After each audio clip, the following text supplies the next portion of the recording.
If you don't have a job right now, or the one that you have isn't what you want, or you think you could do better, I want you to take a breath. Because I know exactly what's going on in your head. I was in your shoes not too long ago. It's easy to think that everyone around you has it all figured out, especially when your friends are posting promotions on LinkedIn and your family is asking you questions that you don't even have the answer to. It's easy to sit there paralyzed and not even know what to spend 30 minutes a day on. You might be graduating soon, or maybe you're a year out of school and still searching for a job. Or maybe you've been employed for 1, 2, 3, 4 years and know that you need to make a move. It doesn't matter where you're starting from. The system that I'm about to go over is the exact same. I was in your shoes before, not too long ago, confused, taking a lot of action and doing a lot of work, but not seeing any real results. There were a lot of moments where I didn't even know what to do when I woke up the next morning. So what I'm gonna do in this video is give you the exact playbook that I used, broken down over 4 weeks. This isn't the theory or the mindset stuff. These are actual steps that I've taken along with dozens of others that I've helped before to go from applying to jobs in the void, being anxious about your career and not having any direction, to moving proactively and truly launching your career. And stick around because week 3 is when the shifts start happening. People will start responding, job opportunities will start coming to you. You go from being invisible and stuck to having some sort of direction and forward progress. It starts with week 1 and it's simpler than you might think. So week 1 is all about building your target list. And this is gonna take you less than 30 minutes a day. The first thing I want you to do is come up with a list of 5 to 10 companies that actually align with what you care about. And I mean what you actually care about. This is the time to move beyond what just sounds impressive and go further than what your parents want you to do or what your friends are doing and really dig deep about what genuinely interests you. This system works if you're only doing things that you like. And so here's a good test. If you can't spend 30 minutes or an hour reading up about what a company does, and you keep getting bored, distracted, wanting to doom scroll, do anything other than get up to speed on a company on your list, then it's probably the wrong company. And that boredom is a signal. You have to tap into that and trust how you're feeling when you're doing this process. And to be clear, I'm only talking about 5 to 10 companies. This isn't a lot. Everyone can name 5 companies off the top of their head, maybe not in their target industry. But the point is that you're not putting together a list of 50 or 100 companies. This is the opposite of what you're probably doing right now, which is mass applying. We want to get narrow and deep and come up with a comprehensive but focused list that fit into your target industry. You're going to pick these 10 companies and actually get to know them. It's really important to have a career hypothesis, which we've gone over in multiple videos before, and we also have an entire newsletter over if you want to get up to speed on that. But the career hypothesis is basically a way to make sure that the companies that you're picking overlap in some way, whether it's the same industry, same type of role, same problem that they're trying to solve, same size of company. If there's some sort of overlap, the next steps will just become that much easier. So for example, if you're interested in saving the planet and you value environmentalism and you really dislike that the world is very dirty when it comes to public parks, climate change, so on and so forth, then you might be interested in climate tech. And this is something that you might have a genuine passion for that you might not even know. And climate tech is an entire booming industry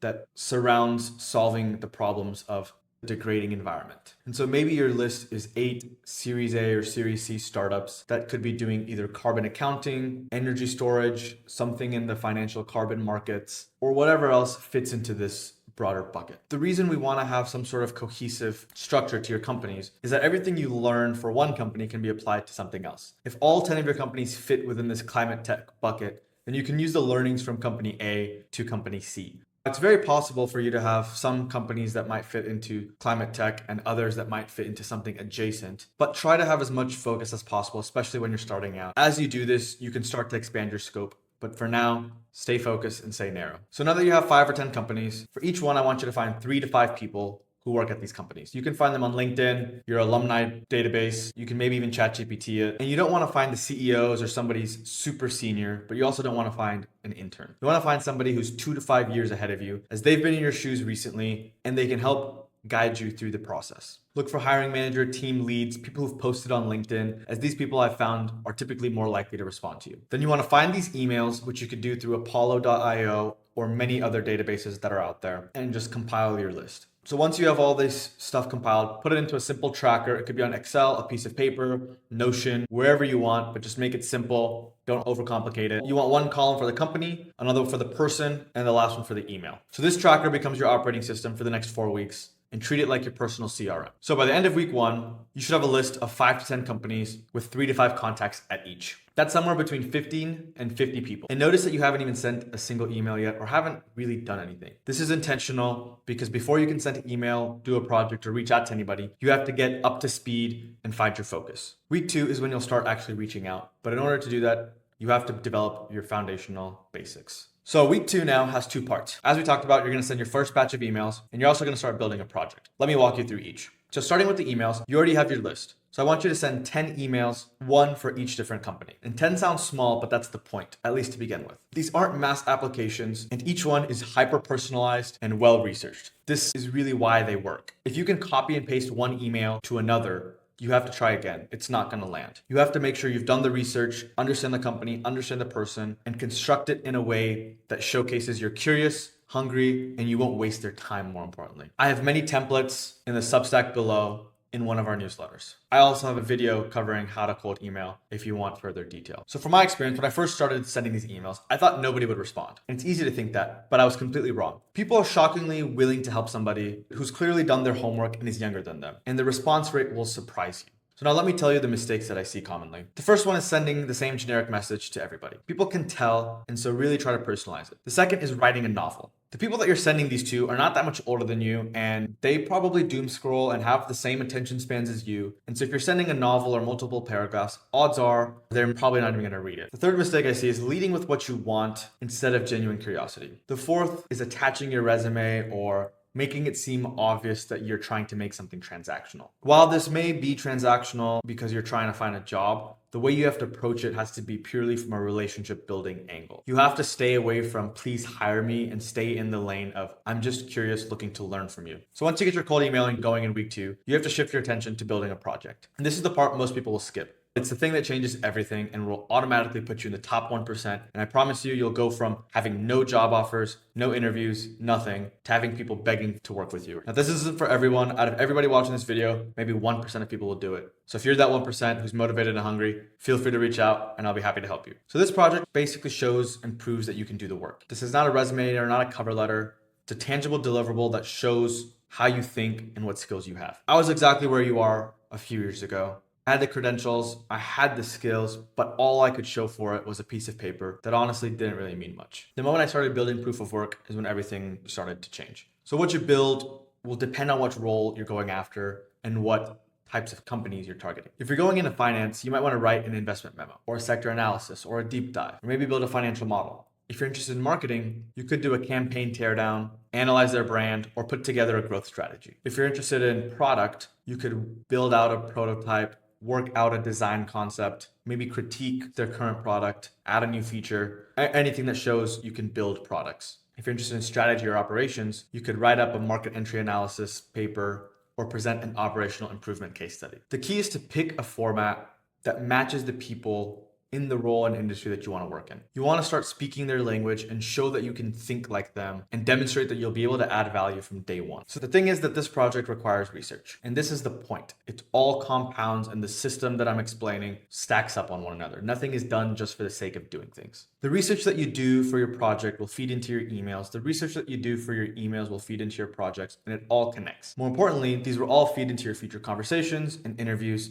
So everything will continuously compound and nothing is wasted. You're not just building a project in a vacuum. You're building the knowledge base that makes you dangerous in every conversation you'll have from here on out. Now, I want to say something really important because I can already hear that some of you are saying, my project won't be good enough, but listen to me. It doesn't have to be good. That's the thing. It just has to simply exist. A messy first draft is something that you can show somebody and ask for improvement, ask for feedback, and it beats something that just lives in your head, or like I've mentioned, a piece of paper. Frame it as a hypothesis and simply saying, based off of my research, here's how I would approach this. I would love your feedback. This framing automatically takes all the pressure off because you're not claiming to be an expert. You're just trying to get some feedback. And the thing is, this is not school, and so there's no right or wrong answer. As long as you can justify what you did, explain it properly, and demonstrate that some thought went behind it, it's probably the right project. And so week 2 is all about getting it going, figuring out what you want to do, and then taking strides to come up with a good first draft. Weeks 3 and 4 are about refining it and incorporating feedback that you receive from your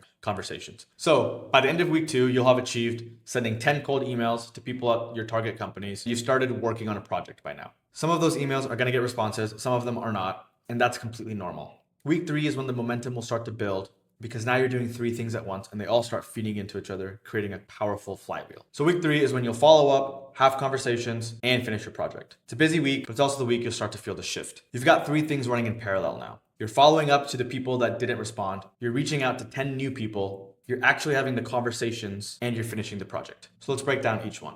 First, the follow-ups. When you reach out to people from weeks 2, you're going to get some people that respond and some people that don't, and that's okay. Send a follow-up, make it personalized, try to add some sort of value. Maybe you learned something new from when you first sent it, and so you can incorporate that into your follow-up. The follow-up is where most of the results come from, but it's where most people fall out. So make sure to follow up. Keep it simple. Don't rewrite the whole thing. As I mentioned, we have a whole newsletter that covers how to cold email. So on top of the follow-up, you want to send 10 new emails. This is important because you want to keep the momentum going. Not everyone's going to respond, and so you have to really cast a wide top of funnel. Remember that you have 3 to 5 contacts at companies, so you shouldn't be running out of people to reach out to. By now, you've sent 20 emails. Even if only 20% respond, that's 4 conversations. And that's 4 more than you had 2 weeks ago. So now comes the hard part, which is the conversations. By week 3, some calls should already be on the calendar. This is where everything will start to change. I remember my first one of these, I was very nervous. I over-prepared and treated this call that was supposed to be very informational and casual as an interview. And I realized that the person on the other end was just normal, casual, and not too much older than me. They were friendly, they wanted to help, and that's the part that no one will tell you. Most people are genuinely willing to talk to people if they're thoughtful and feel like they won't waste their time. So if you show up with real curiosity and you've done your homework, which you have in weeks 1 and 2, the conversations should just be as if you're talking to a friend. You want to come prepared with 3 or 4 questions or topics that you want to talk about. Ideally, this should come from your research and your projects, and stay away from asking questions about job openings. These are questions about their experiences, their team, what surprised them about the role, what their day-to-day actually looks like, and maybe giving you some advice on general professional endeavors. The most important thing in these conversations is that you should try to listen more than you talk. You're not interviewing, you're not pitching yourself, you're just there to learn, gain information so you can update your company list to see even if you like these companies, and also figure out how to improve your project. Take notes immediately and jot down what surprised you, what you liked, what you didn't like, and anything else that stuck out. If the conversation went really well and you felt like you struck a genuine connection, just simply ask them if they know anyone they can connect you with. Don't ask for a job or a referral, but if you were talking about something and you went into depth about some sort of specific, ask them if they know anybody who knows more about that. When you have these conversations, even if it doesn't feel like it, you're refining your understanding of the company, the industry, the role, and many other factors. You're also building your confidence, your public speaking skills, relationships, more importantly, with people who can champion you later down the road. You're gathering intelligence to also improve your project. So you're killing many birds with one conversation, and the ultimate outcome of this is when a role eventually opens up or they hear about something, you'll be the first person they think of because you had a great conversation with them. So the third thing this week is the project. You need to get it to a place where it's good enough to send. And I want to define what that actually means because I think people actually set the bar too high. Good enough means that you're comfortable sharing it with somebody and simply asking for feedback. It doesn't have to be perfect. It doesn't have to get 100% or an A+. There are no grades. This isn't school. It just has to be polished enough where it looks like real time, thought, and effort went into it. You don't want to send something that doesn't look good or there's a lot of errors in it or it just shows you spent maybe only 30 minutes on it, but you want to get it to a point that's polished rather than perfect. The fact that you just build something puts you already in the top 1% because nobody else is doing that. Everyone sends resumes, generic notes, you're showing up with proof. And here's what's really cool about the timing. Everything you're learning from your conversations is just making your project better. The people that you're talking to are literally telling you what matters, what they care about, and what problems they're trying to solve. Fold that into your project and let the conversations shape your work and your thinking. So I know that was a lot, and week 3 is definitely the hardest because you're doing the most. You have a lot to do, from following up to new outreach to working on the project to actually having the calls, but it's also a week you'll start to feel the shift. You'll go from I don't have a plan to I have a system and it's working. You'll have momentum, you'll feel more confident, you'll be less anxious, and for the first time, you'll start seeing that job recruiting doesn't have to be the way that you've always done it. You'll also start to find yourself becoming more interested in things. And I guarantee you, certain things will stop really feeling like work and just feel like you're kind of tinkering around or playing on something. And that's the whole point of this. You really want to find something that aligns with your interests, talents, and skills. From personal experience, I found when I'm aligned in what I'm doing, I'm able to outcompete others and also do my best work. And I get the added benefit of also making a 6-figure salary without it actually having to feel like work. So now week 4 is where things will start to compound and you have to keep iterating. Everything that you've built over the last 3 weeks starts working together. You'll find some rhythm on the outreach.